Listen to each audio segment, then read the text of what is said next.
Well, good morning.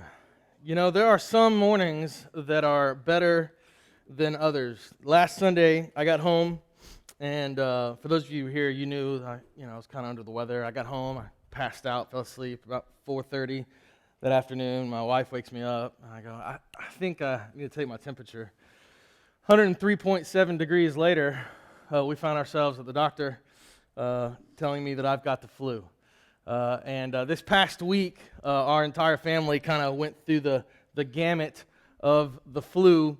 And I say that some mornings are greater than others because after a week of staying in the house, of just sick with the flu, you kind of wake up some days and you go, some mornings are better than others.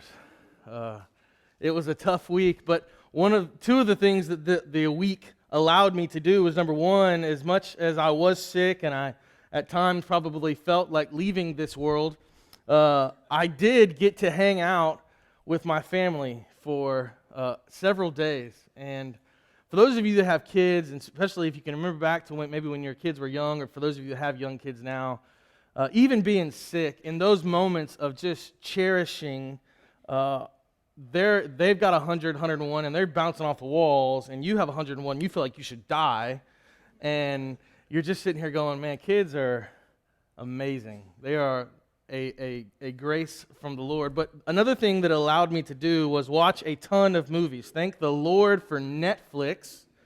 Don't know what I would have done without it this week, outside of just stared at the ceiling, I guess. But one of the movies that I watched this week was a movie called Hitch. Now, let me tell you a little something about me. If you don't know this, I am a little bit of a sap.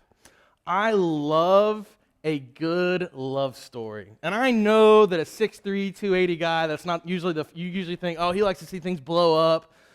But I'm the guy that really loves a good rom-com. Now, not like too rom-com-y, like I don't want to, if it makes me ugly cry, that's not a good thing. But just a little tear, that's a good movie. Like just, the sweet, nothing like The Notebook. That's probably too deep with, the love stuff. But Hitch is that perfect balance of fun and love. And if you haven't seen the movie Hitch, I think I have a picture of it. Yeah, Will Smith is this guy named Alex Hitchens, and he's basically a date doctor. And what he does is he helps poor romantic gentlemen who couldn't find their way out of a date box to save their life. They just can't get a date. They don't know how to talk to women. They're just helpless. He helps these men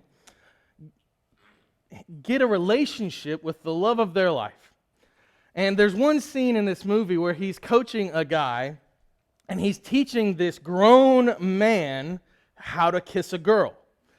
And if you can imagine how funny this would be in real life, in this scene, he's got this grown man. He's trying to teach him how you kiss a woman, and he teaches him the 90-10 rule, right? And they're standing on somebody's doorstep, just some random person's doorstep, and he says, here's how you do this. So you've got to go 90 so that the girl will go 10. And so they're, teaching how to like pucker lips and all that, and at the end of it, they accidentally kiss, and the guy's like, whoa! You're not supposed to go the whole 100, you're only supposed to go 10. I went 90, anyway, but I thought about this with what we're talking about in our series this morning, and I think it's going to apply pretty perfectly in our life. So this series, last week we kicked off our 2020 series, and we started it off by talking about how this year, what we want to do, this beginning of this decade, we talked about it, Passion 2020, they mentioned several times, what you do in your 20s will determine what you do in your 30s. And for this new decade, what we want to do as individuals, what we want to do as families, what we want to do as a church, is we want to build our life, our foundation on Christ. He is the cornerstone of everything that we do, because we can want many things in this world. We can desire for our children to love God. We can desire for the world to be at peace, and we can hope that all wrongs will be made right. But without Jesus at the center of it all, our hope is nothing more than a whim. So we have to firmly plant our faith, our hope, and our truth in Jesus. It's an idea that we didn't believe in great enough if we don't do that. Like if we say, oh, I believe in Jesus, but then we begin to exercise all of our other areas of life greater than exercising our faith in Jesus, then what we've really said is we don't truly believe that He is the cornerstone of all things. And so today we are going to look at part one of a three-part calling that I believe that God has placed on your life, my life, and the life of His church. And it's something that I think at the end of the day, all of us have heard at some point in time in our life. No matter your background with the church, you have probably heard this idea. Love God. And it can seem just super easy, very basic, fundamental stuff, but the idea of loving God is the starting point for everything else in our lives. It's the starting point for every good thing. It's the starting point for every relationship you have. It is the foundation of what Christ has built for His church and for you. So, like I told you last week, we're going to be walking through the chapter of Mark chapter 12. So if you have your scriptures with you this morning, we're going to be in Mark chapter 12. And as you turn there, I'll give you a little bit of backstory again of kind of what's going on. So this is right after Palm Sunday. Jesus has rode into the city, and He has come in on the donkey, and He is immediately met with opposition. This is a part in His ministry. This is the last week of His life. It's crucifixion week. It's passion week, as some would call it. And this is a very upfront time for Him. He goes in and flips tables, and there's been a lot of opposition that Jesus has been met up until this point. And we're going to pick up in verse 28. And this is right after a lot of people have come up to Jesus, asking Him a lot of questions, and He gets to a point, and someone wants to ask Him a very pivotal question not only in His ministry, but in our lives as we read through this text. So Mark chapter 12, verse 28. Can I get us to do something maybe a little weird this morning? Can I get us to stand up in the reading of God's Word just right here? I know that's kind of traditional. I know that's all right. We had an electric guitar up here this morning, and I know that's okay. I appreciate y'all bearing with me. So here we go. Mark chapter 12, verse 28. And one of the scribes came up and heard them disputing with one another. And seeing that he answered them well, asked him, which commandment is the most important of all? What's the most important commandment of all? And Jesus answered, the most important is this. Hear, O Israel, the Lord our God, the Lord is one. And you shall love the Lord your God with all your heart and with all your soul and with all your mind and with all your strength. Amen. You guys may be seated. So, here's what Jesus does. Jesus gets this question. And what He does is he quotes the Old Testament scriptures. And what He actually does is He takes the first 4 of the 10 commandments. He takes the first 4 and He combines them into one thing. And He says to love God. And what's important, and here just a second, we're going to look in Exodus of when God gives the 10 commandments to His people. But what's important to remember is God's tone when He gives the 10 commandments to His people, because this will give you every insight into what Jesus is actually saying. Because, see, when God comes to the people, when He comes to Moses and He comes to the people, He has shifted His tone. See, in chapter 19 of Exodus, right, this is after God has saved His people, and Moses has gone up on the mountainside, and the people of God are kind of at the bottom. In chapter 19, God spoke through Moses directly to the people. So He gave a word to Moses, and then Moses would take this word to the people. But here in chapter 20, God kind of shifts that. And no longer does He just speak through Moses, but He speaks directly to the people of God.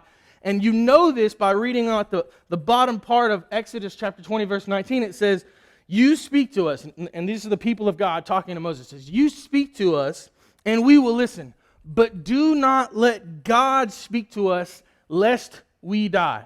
So, Jesus quotes this Old Testament passage. This Old Testament passage referring to the 10 Commandments is a passage given directly from God to the people. And the people have said, look, He is too serious. It is too intense. Can you speak to us, Moses? Not God, because it's way too powerful, and we might even die because of this message. So God sends them a direct message, and here it is. Let's go back and read it. Exodus chapter 20, beginning in verse 1.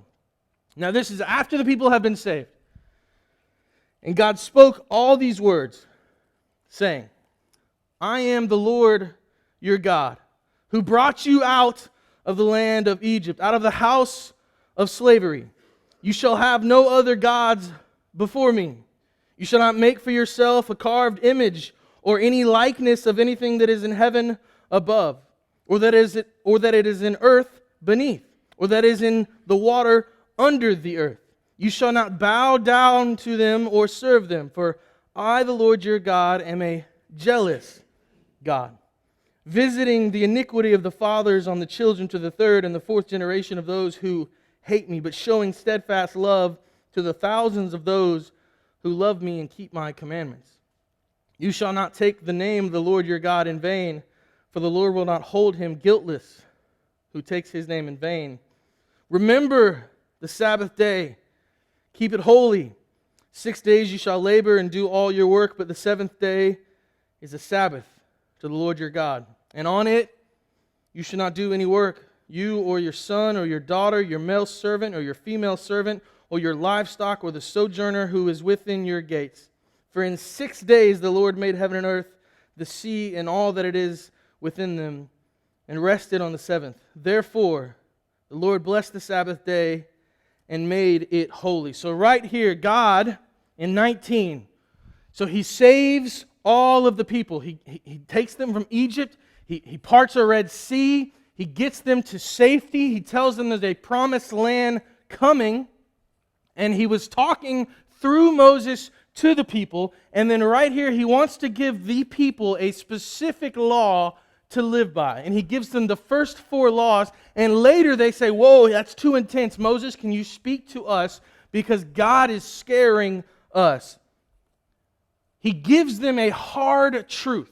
He gives them a truth that is unlike anything else. And He gives them this so that they may live their lives better. Not just more for His glory, although that is a part of it, but He gives them these 4 laws so that their lives will be more fruitful. And they are in fear of the Lord. And He gives them this powerful truth. And here's the reality for me and you today, is that He gives us this same powerful truth. And the interesting thing about truth in today's climate, in today's world, is that some may believe that truth is not universal. We live in a world today that wants to push that this idea of truth is somewhat subjective, or it is somewhat in your opinion. And the reality is that truth is either A, truth in itself, or B, it is false. See, what one person finds as truth in our society may not be another person's truth. What do I mean? So one person in our culture says that claiming their homosexuality and their homosexual lifestyle has been the most freeing action that they could have taken in their life. And that's their truth. They hold that truth in their lives. While another person says that black people or brown people or Jews are a plague on society. And that's the truth that person holds. And still yet another person would claim that Muhammad was a great prophet and that Muhammad leads to the one true God, and that is the truth that they would hold. And all of these people would say, whatever your truth is, that is great, as long as your truth does not offend my truth. And here's the reality for each and every one of us this morning, is that truth is truth whether you want to believe it or not. Truth hurts.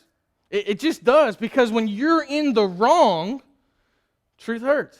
And there are others that when they're in the right, they want to stand on truth like they're just this justified people and everything's right, and they might be living in their truth the wrong way. But at the end of the day, truth is what truth is, whether you believe it or not. And the people of God in this moment, in Exodus 20 and in Mark 12, and right here this morning, you and I have heard truth. That God has called us to love Him. We should have nothing else before Him. We should honor a day of rest. We should not speak blasphemy of His name. We shall not worship anyone else. And here's the most important thing about how God gives this truth to us. God does not give us a truth and give them a truth and say, hey, here's your truth, go live it out. And I'll rescue you as long as you live in that. No, what does He do? God rescues His people. He frees His people and He says, now that you are free, live like free people and worship me with everything that you have. Go back to Exodus verse 2. Exodus chapter 20 verse 2. This is when God's beginning everything off. He starts off and He says, I am the Lord your God who brought you out of the land of Egypt, out of the house of slavery. And then He begins to give them the first 4 of their 10 commandments. Do you see this? Do you understand the picture that God is painting? Do you see that God, no matter how you have responded to this point in your life, no matter how you've responded to God, He is coming to you and saying, I am the God who? I am the God who gave you life. I am the God who gave you children. I am the God who gave you the well-being to live your life. I am the God who gave you that car. I am the God who gave you that vehicle. I am the God that gave you that house. I am the God that rescued you from that moment. I am the God who loves you even when you don't acknowledge my existence. I am the God who never changes. I am the God who is still calling you to something better. I am the God who, in the middle of your storm, I am sleeping. And when I wake, I can tell it to stop. I am the God who calls you to have faith. I am the God who is always there, no matter the storms in your life, no matter what you feel, no matter what your truth is. I am the God who loves you and is calling you home. I am that God. And in many ways, what God is looking at us is the same way as Hitch looking at that other person. He says, I have come 90. You child of God, come 10. I have gone all of the direction. I have shown you freedom. I have taken you out of this situation. I have put you in this situation. And I am calling you to serve and to love me like no other before. See, we oftentimes have a tendency, and I know I do this, I look at God like, well, God, I've just got a lot going on. I've just got a lot of things in my life, and God's saying, Chris, slow down. Chris, breathe. The air that you breathe, the trees you hear, the frogs you hear, the nature of this world cries out for my glory. Why won't you? Why won't you?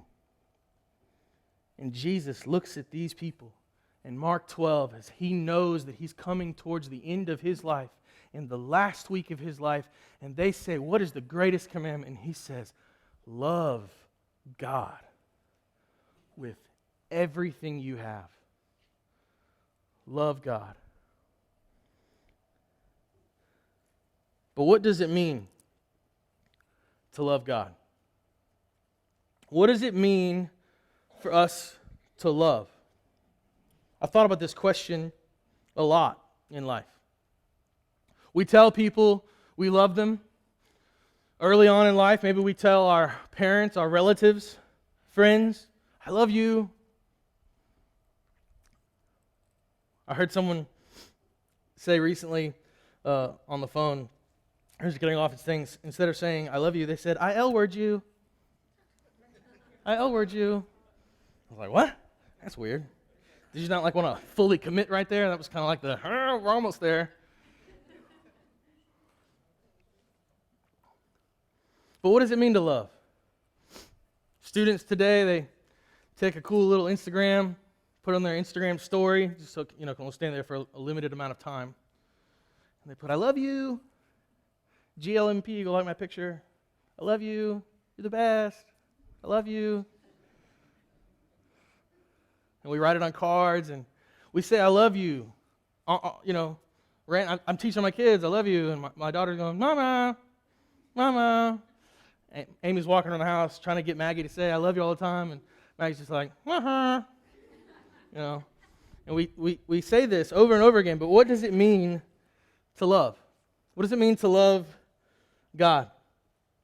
I think the first part of recognizing love is to recognize who you love. We have to recognize who God is. In order for us to ever love God, we have to fully recognize who God is. Mark chapter 12, beginning in verse 41, this is another interaction that Jesus is having in that same week. And he sat down opposite the treasury and watched the people putting money into the offering box. Similarly is how I watched many of you put money into the boxes just a second ago. And many rich people put in large sums, and a poor widow comes, and she puts in 2 small copper coins, which make a penny. And he calls his disciples to him, and I can just see him do it. Hey guys, hey, come here. And he says to them, truly, I say to you, this poor widow has put more in than all those who are contributing to the offering box. For they all contributed out of their abundance. But she, out of her poverty, has put in everything she had, all she had to live on. See, this woman was not giving out of mere obligation. This woman was not giving just because an offering bucket went by and she was worried about what people would think. She wasn't giving just to make sure she hit her percentile or that tax write-off. Not that some of those things are bad inherently, but she was giving completely and totally because she recognized who God is, and she was giving from that recognition. That's what giving is. That's what we are called to do. As we give and we offer our tithes, we are called to recognize who Jesus is and to say, God, I recognize who you are. I recognize what this stuff is, and I give back to you. I respond accordingly. It's important to know who you're doing something for. I was talking to some guys earlier. We were talking about the tragedy in our world today, how divorce has become just as normalized as marriage to a certain extent.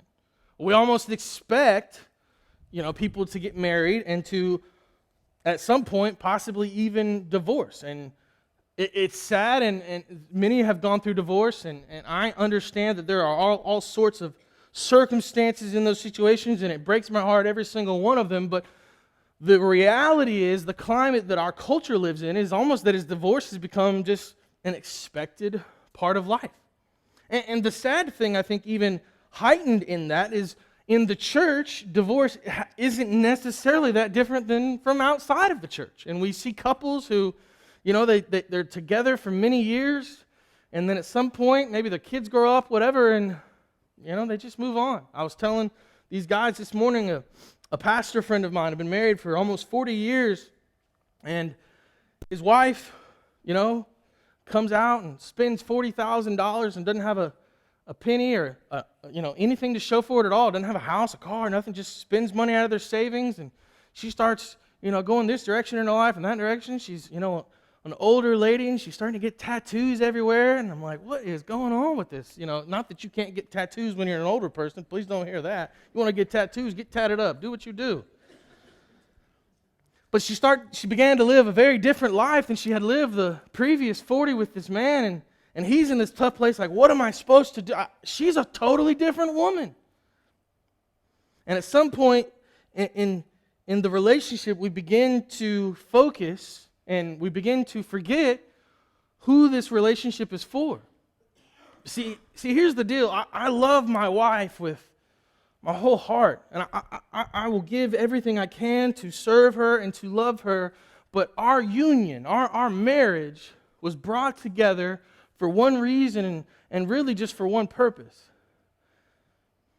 It was to preach the gospel. It was to glorify God.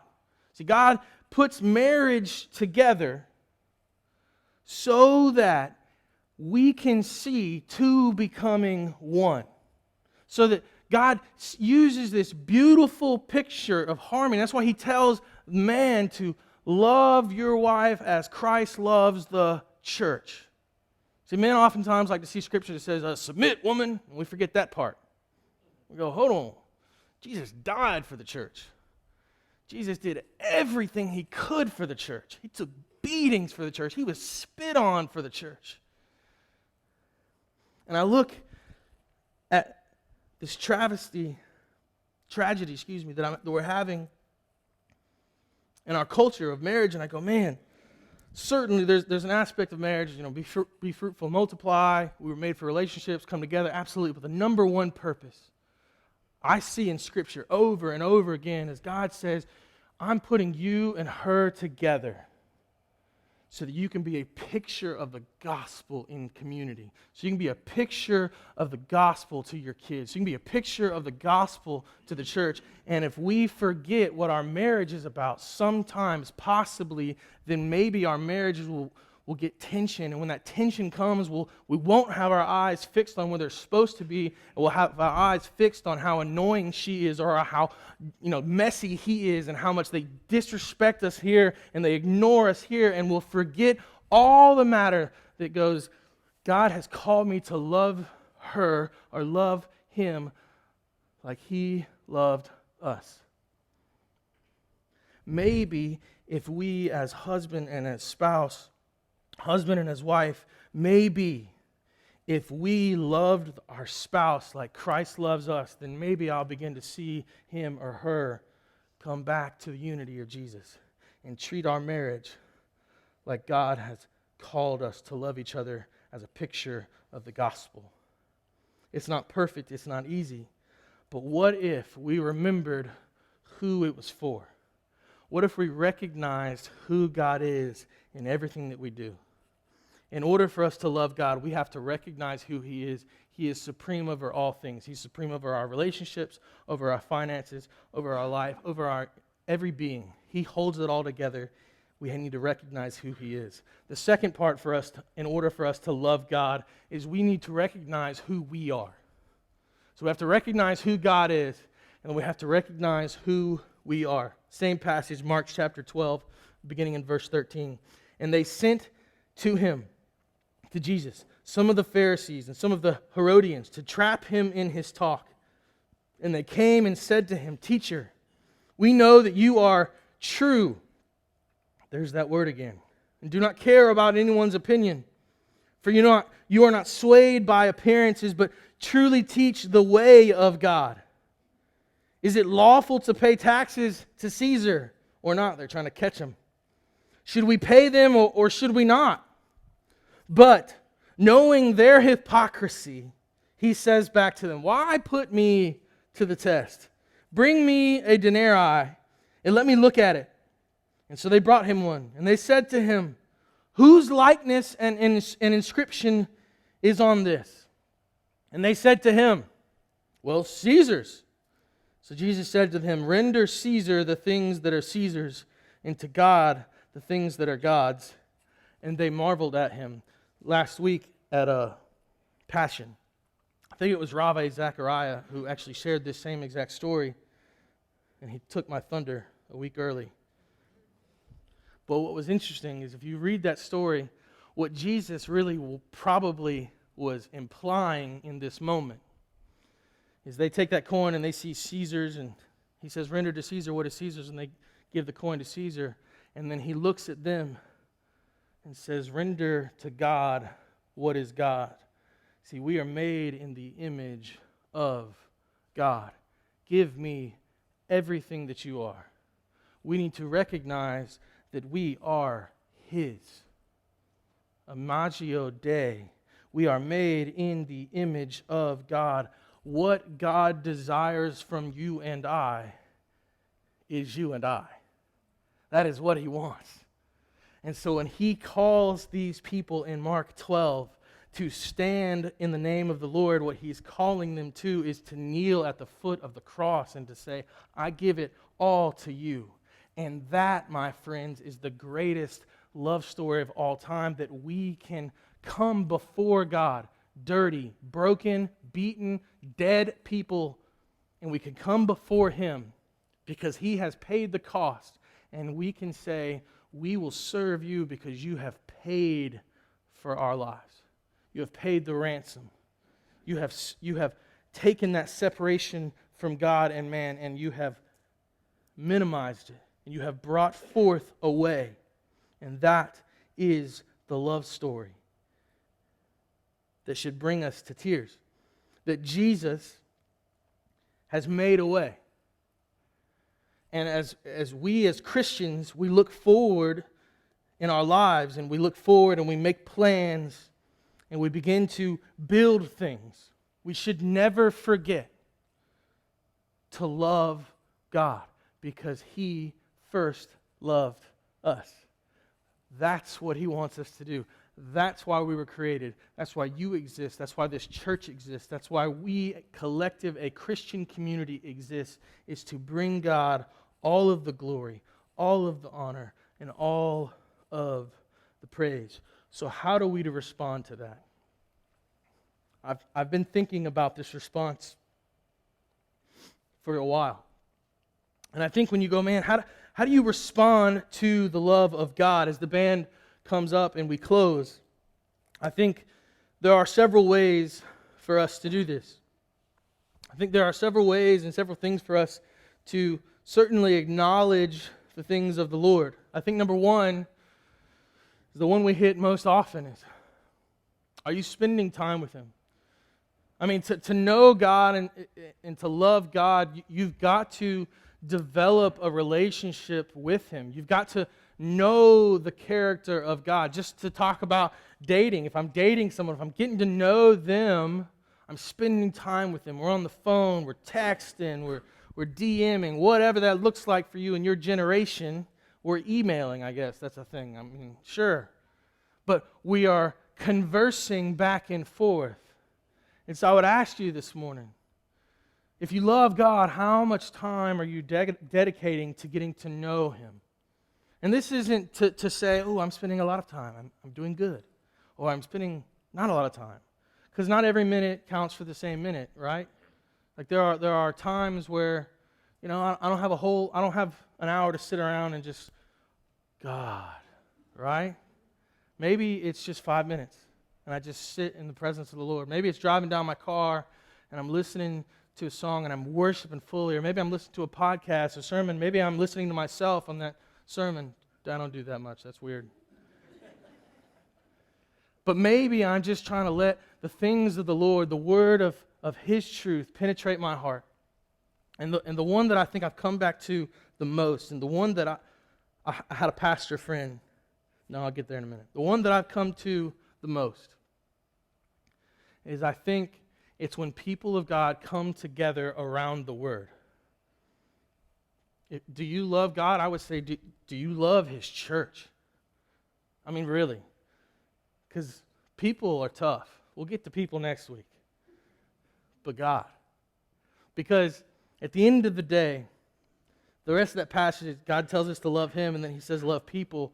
And I think oftentimes we like to get to the love people, and we go, oh, community groups, or come to church. And I go, people stink sometimes, right? Like, I'm difficult, you're weird, I'm weird. Like, we've all got these little idiosyncrasies in our life, and we go, I'm an introvert, I don't want to hang out with anybody, I just want to stay at home. We all have these things, and I go, it's not about loving people for community groups, it's about loving God. Because God has put this thing together called the church. Can I brag? Flynn Partain, Gina Partain. Everybody wave. Say, hey, Flynn. Hey, Gina. Hey, Gina. Thank you. They have been leading a community group in our church. I'm not going to say years because I'll be wrong. For a number of years. And it is one of the most encouraging groups that I've probably ever seen. Now, I've been a part of a lot of groups. I've been a part of 20-something groups that, are really cool and hip, and they meet at bars and do all this kind of cool stuff. And I've been a part of groups with kids, and I've seen all kinds of groups. And then you have the Partain groups. A group that, if you looked at them, you might go, they're just kind of like a Sunday school class, right? They meet on Sunday mornings. There's a few of them with some gray hair, But you look closer. What you begin to see is a family. You begin to see people who, when anything goes wrong in their life, the other people are there for them. And that's not always because they love people. That's because they love God. You begin to see this group that goes to New York together and goes on cruises. And you go, man, that's some people that really love each other. And then you hear some of them say, I don't know what I would do without this group. I don't know where my life would be without this group. And you go, man, what if? What if we could have the kind of church, what if we could have the kind of friends, what if we could have the kind of group that said, I know we're all different, we all have our weird stuff, but what if we could be in it for each other? What if we could be in it no matter what came in life? And we said, we're going to love God together. We're going to walk closer to God. We're going to ask tough questions. We're going to do Bible studies that probably get boring at times. We're going to do Bible studies that get very tough at times. We're going to push to continue to be better. Flynn and Gina, I thank you for your leadership. I appreciate you.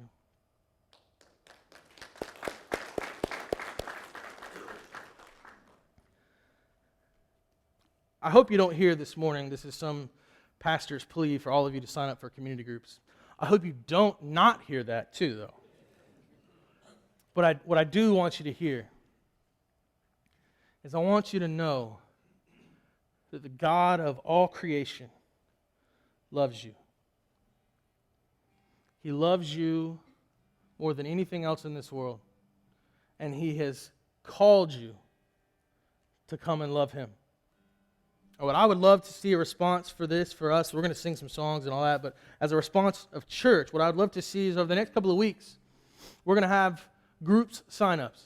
And some of you are coming in going, I got baggage from the last groups. That one was terrible. This leader's over here. They're big mouth. They're whatever, blah, blah, blah. I hear you. We're not all perfect. You're not perfect either. I promise. What I'd love to see is what if we as a church, what if we as a people could just take a step forward and say, I want to be in it for God. I want to love God. I want to connect with His church like He's called us to. I'm going to honor what He has called me to do because He's already won the victory for me. I'm going to follow Him with my life. I'm going to follow Him in my job, with my kids, my parenting, my relationships. But I'm going to take a step in 2020 to have real community with His church. That's what I'd like to see us respond with this year.